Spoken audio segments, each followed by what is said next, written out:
Good morning, boys and girls. Welcome to the Python programming class, lecture number 5. So today we will learn about the method overriding in a Python. So in this today's lecture we will learn what is a method overriding is, how we should perform a method overriding in Python. We will learn about all those things. So what is a method overriding? When a method in a subclass has a same name as a method in its base class, then the method in the subclass is said to be the overridden the method in the superclass. For example, the main prerequisite in order to understand the method overriding is inheritance concept. So in my earlier classes I have discussed about the various inheritance concepts. So in my earlier classes I have told you what is the inheritance is, where I have to use an inheritance, what is the purpose of using an inheritance. We have discussed about all those things, and next we have discussed about the types of inheritance in a Python. So the types of inheritance in Python are, first one is a single inheritance, next one is a multiple inheritance, and next one is a multi-level inheritance, and next is a hierarchical inheritance. So these are the various types of inheritance, and then we have discussed about the importance of a self keyword, and next we have discussed about a constructor in a Python, how a constructor works in an inheritance, that we have discussed, and next we have discussed about the importance of a super keyword. So coming to the method overriding, what is a method overriding is, for example, I am having a class A. Observe carefully. Here I am having a class A. I am having a two classes, class A, and next here I am having a class of B, which is inheriting the class A. So observe carefully, the pictorial representation is, here I am having a one class, this is a class A, and here I am having a one more class, that is a class of B. This class of B is inheriting the properties from a class A. So this I am calling it as a parent class. This I can call it as a parent class, and then this I am calling as a child class, or I can call it as a derived class, and this can be called as a base class as well. I hope this is clear for you. So observe carefully, here I am having two classes, class A, class B. Here class A is a base class, class A is a base class. Here the class B is a derived class.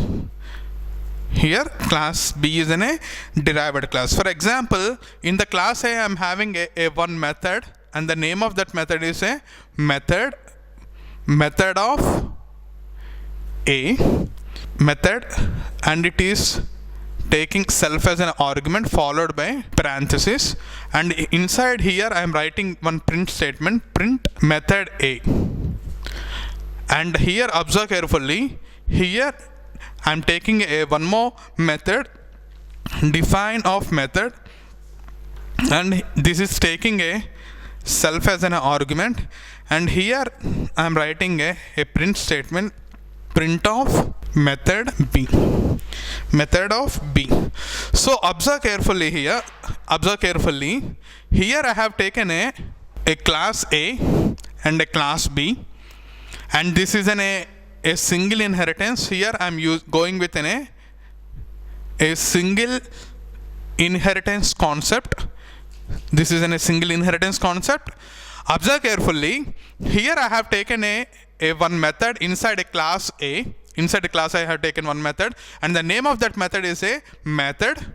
And here in my class B, again I have taken one method, and the name of that method is a method. If you observe this one and this one, the name of both the methods are similar. So as a result, this method has been overridden. This method has been overridden in this class.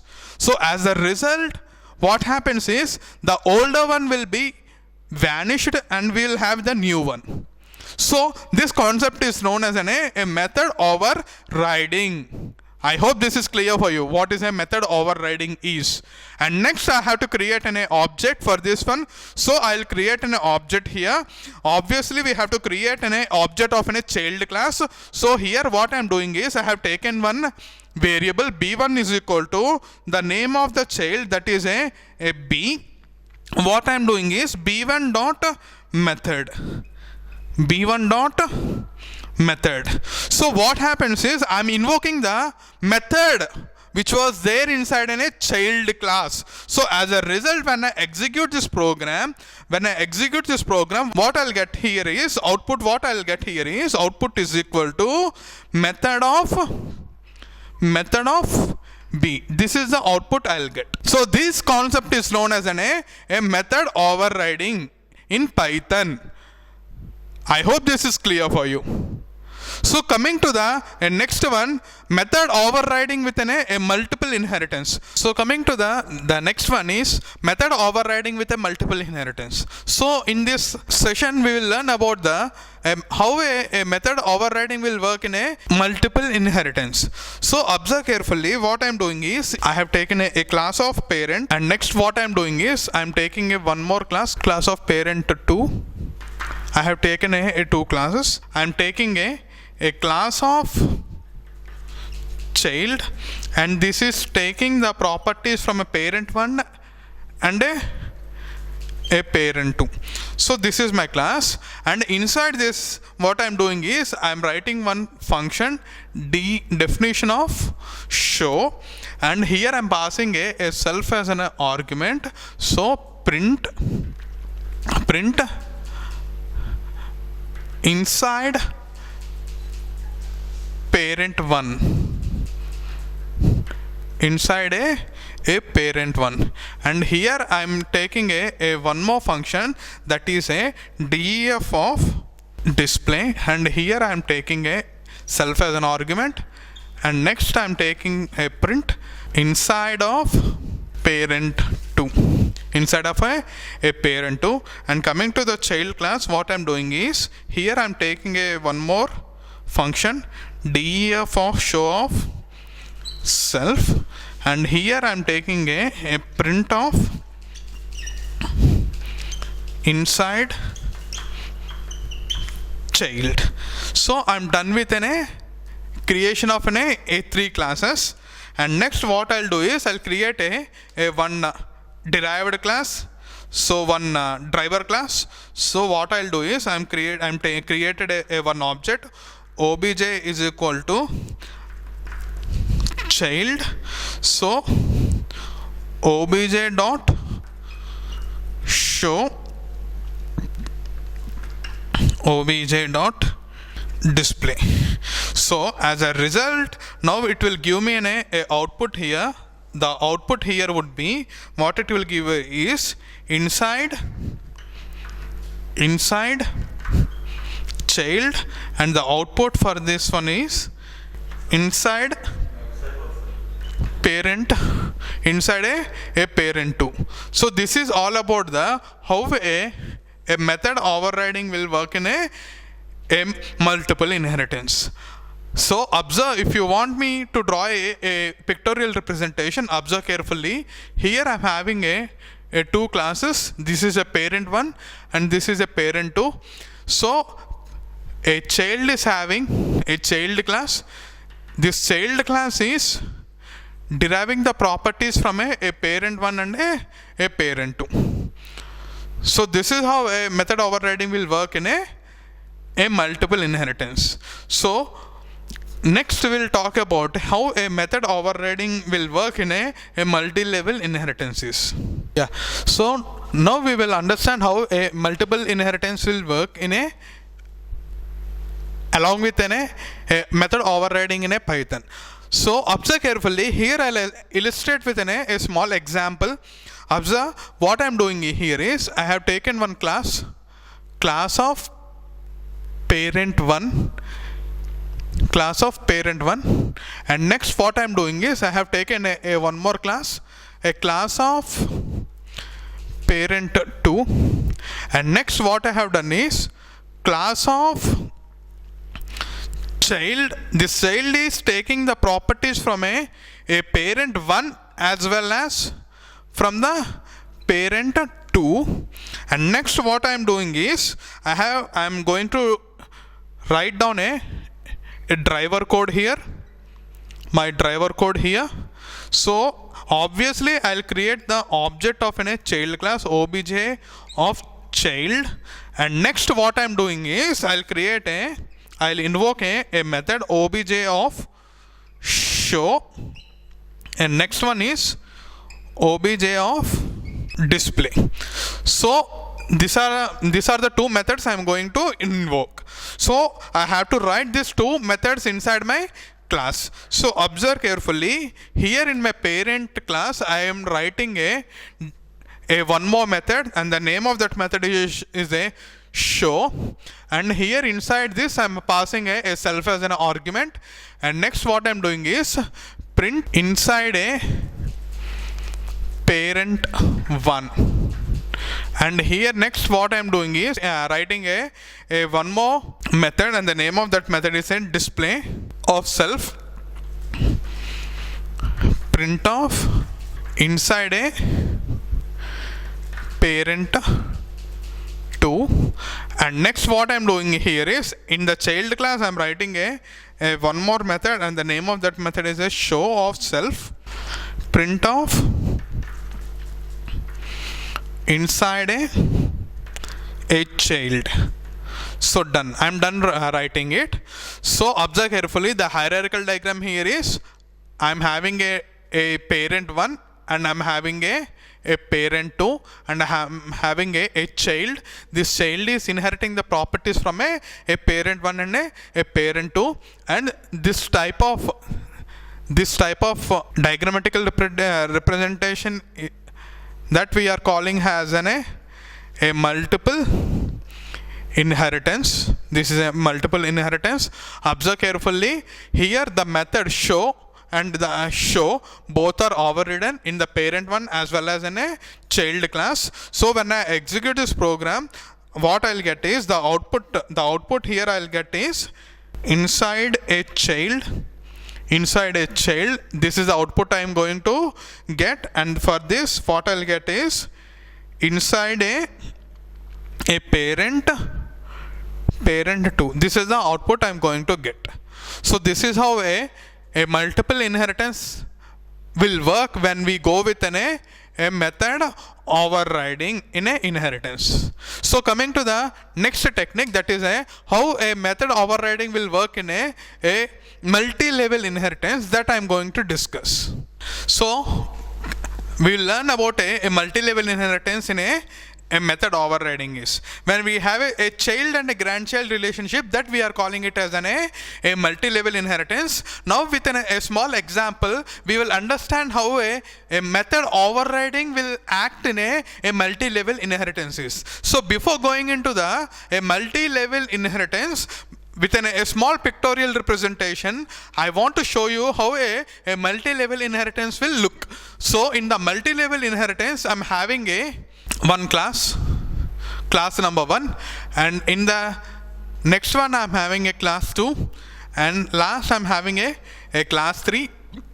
This I am calling is as a base class, and this I am calling as a intermediate base class, and this I am calling it as a child class. Intermediate base class will take the properties from a parent, and the base class will take the properties from an intermediate base class. So observe the example clearly. What I am doing here is I am taking one class of parent. I am taking one class of parent, and next one what I am doing is I am taking a one more class, a class of child, and a class of child is taking the properties from a parent. And next one what I am going to do is class of grandchild, and this grandchild is taking the properties from the child class. So total I'm having a 3 classes, and next what I am doing is I'll take a driver code, which means from here I'll call the remaining classes, and this class parent, class child and class grandchildren are, which are nothing but a classes, which is nothing but my blueprint. Observe here I have created a one variable g. So g is equal to grandchild, g is equal to grandchild. So next what I'm doing is g dot show, and next one is g dot display. So these are the two. From this I'm invoking a methods. So the pending part here is I have to write down the methods inside my classes. So observe carefully. Here I'm taking a one class def of display. Def display, inside here I'm writing a self. So print inside parent class, inside a parent class. So I am inside a parent class, and next what I am doing is I'll take a one more method def of show. I'll pass a self. So print inside a child, and next one is I am taking a one more method def of show self. So print of, what I am doing is inside a grandchild,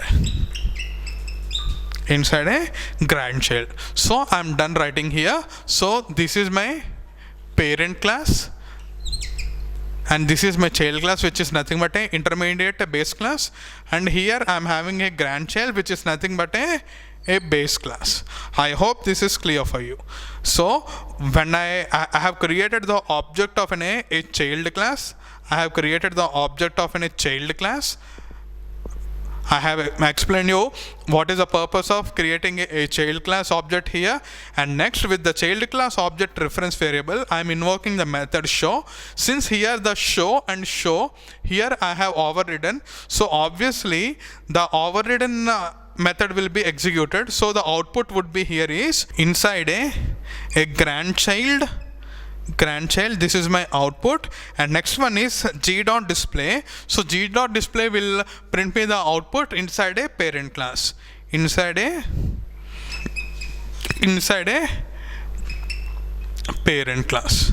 So this is the output. It would be printed here inside a parent class. So this is how a multi-level inheritance will work in a Python. So observe carefully. In the starting of my class, I have explained you what is a method overriding is, how a method overriding will work in a Python, that I have explained you, and I have shown you within a simple example. And next we have discussed about a multiple inheritance in a Python. Along with that, I have shown you how a method overriding will work there. And next one is I have discussed about a multi-level inheritance, and along with that method, how a method overriding is going to work, I have shown you. So that's all for today. So in the next class I will discuss about how a data hiding is achieved in a Python, that we are going to discuss. If you are from a C++ and Java programming, there in order to hide a data, we use a 3-access specifiers. In that, the first one is a public, and second one is a protected, and next one is a private. So these are the 3-access specifiers in C++ and Java that we are familiar. So in the Python, instead of using a public, private and protected, here I will use a underscore symbols in order to achieve a data hiding. So we will go through the classes and we will understand how it is worked. Coming to the data hiding in a Python, we use a double underscore before the attribute name, and those attributes hide from the other classes in the program. So observe carefully. For example, here I am writing a is equal to 10, underscore of a is equal to 10, underscore of a is equal to 10. So observe the differences between these three. Observe the differences between these three. So in the first one, this is nothing but a public access specifier. So whenever I'm not writing any underscore before a identifier, which means my Python interpreter will assume it to be a public. And coming to the next one here I have used a one underscore symbol, and my Python interpreter will assume it to be a protected access specifier. And observe carefully, here I have used a two underscore symbols, and my Python interpreter will assume it to be a private access specifier. So understand the differences between if I am not writing anything before an identifier, which means that it is a public, and if I am writing one single underscore here, which means that it is in the protected access specifier. If I am using a two underscore symbols here, which means that I am going with a private access specifier. So when to use a public, what are the life scope of a public, protected and private, that I will explain. Observe carefully. It is within the program. The scope of this one is within the program. The scope of this one is within the program. And next one is visible in the class and in subclass. Visible in the class and in the subclass. And next one is visible within the class only. So this is visible within the class. Outside the class I cannot access a private identifiers. And whenever I am going with a protected, so in the protected is visible within the class and in the subclass, and public within the program I can access from anywhere. So these are the three access specifiers we should be familiar with coming to a data hiding in a Python. So now we will work out with a small example. I'll write a small program. There you will understand how a public, protected and private keywords are going to work. So coming to the example part, what I'm doing is, here I'll take a three attributes. In that the first identifier would be a public type, and in the second identifier which is of a type protected, and coming to the third identifier which is of a private. So we will understand how it will work when I work with an inheritance, and the type of inheritance here I'm taking is a single inheritance.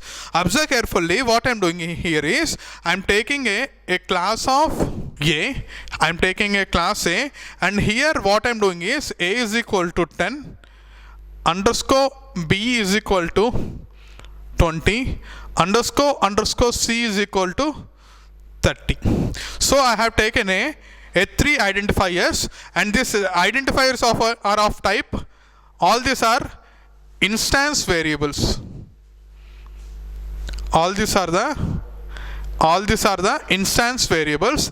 And here what I'm doing is, here I'm taking a one more method, and the name of that method is a def of method A, and here I'm passing a self as an argument. Observe carefully. So print of, what I'm doing is, I want to print the value of A, self dot A, and next one is print of self dot underscore B, and next one is print of self dot underscore C. So these are the three things I'm taking. And next what I'm doing is, I'll take a one more class of B, and this class of B is taking all the properties from a class of A. This is taking all the properties from a class of A. So here what I'm doing is, here I'm taking a method def of method of B of self. Here I have taken and next what I'm doing is, here I'm writing print of self dot A, print of self dot underscore of B, and next one print of self dot underscore of C. I'm done with a class of B, and next what I'm doing is I'll take a driver code here. So what I'm doing is driver code. I'm writing a driver code here. So in the driver code, what I'm doing is, first of all, I'll create the object of a class A. So A1 is equal to, what I'm doing is A1 is equal to A, and next one A1 dot method of A. So when I have written A1 dot method A, when I execute my program, the answer would be 10, 20 and 30, because this all the instance variables are there inside a class A. That is why without any error I'll get the answer as a 20, 20, 30. And next what I'm doing is I'll create the object of a B class. B1 is equal to B, and next one B1 dot method of B. So B1 dot method of B, print of self dot A, and it will give me a 10 as an answer. And since it is in the form of a protected, it is in a protected identifier, so protected identified variable can be accessed within the class. So next I will get an answer as a 20, and this is in a private mode. That is why this class cannot access the C. Here what I'll get is the answer would be an error. So this is how a public, a protected and a private access specifiers will be working in my Python. I hope from this example everything is clear for you, how a data hiding is achieved in a Python.